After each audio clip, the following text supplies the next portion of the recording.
एक नाशिक न्यूज, प्रेक्षकांचा विश्वास आणि निष्पक्ष पत्रकारितेची ओळख।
सर्वप्रथम आपल्या सगळ्यांच्या वतीने मी बालन भाऊचं खूप मनापासून अभिनंदन करते। सगळ्यांच्या वतीने त्यांना मनापासून प्रभाग सभापती पदासाठी शुभेच्छा देते। आज आपण जसं श्यामभाऊंनी सांगितलं की नवीन नाशिकमध्ये असा कार्यक्रम हा पहिल्यांदाच होतो आहे। सभापतीचं कार्यालयाचं उद्घाटन म्हटलं की फक्त कार्यालयाजवळ जायचं, फीत कापायची आणि जे काय आपले कार्यकर्ते सर्व पदाधिकारी असतील सगळ्यांचं स्वागत स्वीकारायचं असा कार्यक्रम आत्तापर्यंत होत होता। परंतु आज अत्यंत वेगळा, म्हणजे सगळे जेवढे कर्मचारी आहेत त्या सगळ्यांसाठी 500 सगळ्यांना ड्रेस दिले, त्याचबरोबर इथे ॲम्ब्युलन्सची व्यवस्था इथे केलेली आहे आणि त्याचंही उद्घाटन इथे करण्यात आलेलं आहे। त्यामुळे अत्यंत वेगळा कार्यक्रम आज इथे संपन्न होतो आहे। बाळकृष्ण शिरसाट यांचं खरं तर यापूर्वी देखील प्रभाग 31मध्ये अत्यंत चांगलं काम त्यांनी यापूर्वी केलेलं आहे आणि एक कार्यकर्ता कसा असावा याचं उदाहरण म्हणजे बालन भाऊ आहे। बऱ्याच वेळा आपण बघतो की खुर्ची मिळेपर्यंत जेव्हा नगरसेवकाचं मला तिकीट मिळेल त्यावेळेला मी कामाला लागेल अशी बऱ्याच जणांची भावना असते, परंतु अनेक वर्ष लोकांमध्ये राहून कुणाला आरोग्याची सुविधा असेल, करोनाचा काळ असेल, कोणाचं शाळेचं काम असेल, कुठलंही काम असो, परंतु लगेच लोकांच्या डोळ्यासमोर जर कोणाचं नाव येत असेल तर ते मला वाटतं बालन भाऊचं नाव यायचं आणि तेही ते पटकन काम करायचे।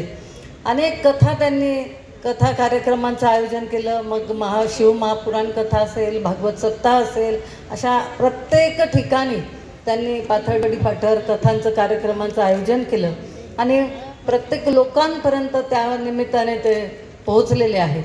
खरं तर निवडून ते येणारच होते, परंतु सभापतीची माळ गळ्यात पडल्यानंतर खरोखर जास्त आनंददायी आहे, कारण जवळपास सिडको नवीन नाशिक या सभापती कार्यकक्षेमध्ये 8 प्रभाग येतात आणि या सर्व तिथले जे नगरसेवक आहेत जवळपास 24 नगरसेवक आहेत. त्यामुळे या सगळ्या त्यातही आपल्या भारतीय जनता पार्टीचं आणि महायुतीचं मोठं प्राबल्य या प्रभाग कार्यालयात आहे. आणि त्यामुळे मला खात्री आहे की जेवढे सर्व आपले पदाधिकारी आहेत, कार्यकर्ते आहेत, हे चांगला त्यांना सहकार्य करतील आणि जे काय आपले प्रश्न आहेत या नवीन नाशिकमधले ते निश्चितच बालनभाऊ सोडवतील. मी त्यांना एकच सांगेल की आता अनेकांनी उल्लेख केला, पाण्याचा प्रश्न असेल, सध्या सिंहस्थामुळे खूप रस्त्यांची कामं सुरू आहेत, त्याचबरोबर सिडकोमधला ड्रेनेजचा प्रश्न आहे आणि अनेक अजूनही काही कामं आहेत. परंतु सर्व नगरसेवकांच्या सहकार्याने हेही प्रश्न निश्चितच सुटतील. कारण आपली फक्त प्रभाग सभापती नाही, परंतु नाशिक शहर, महाराष्ट्र राज्य आणि सर्वच ठिकाणी म्हणजे गल्ली ते दिल्लीपर्यंत आपली सत्ता आहे, आपले लोक आहेत. आणि त्यामुळे कुठलीही चिंता, आता तर पश्चिम बंगालमध्ये आलेत, त्यामुळे कुठलीही चिंता न करता मला वाटतं निश्चितच आपले सगळे प्रश्न बाळकृष्ण भाऊ सोडवतील आणि त्यांच्या माध्यमातून या परिसराचा निश्चितच चांगला विकास होईल. मी आपल्या सगळ्यांच्या वतीने त्यांना पुन्हा एकदा शुभेच्छा देते.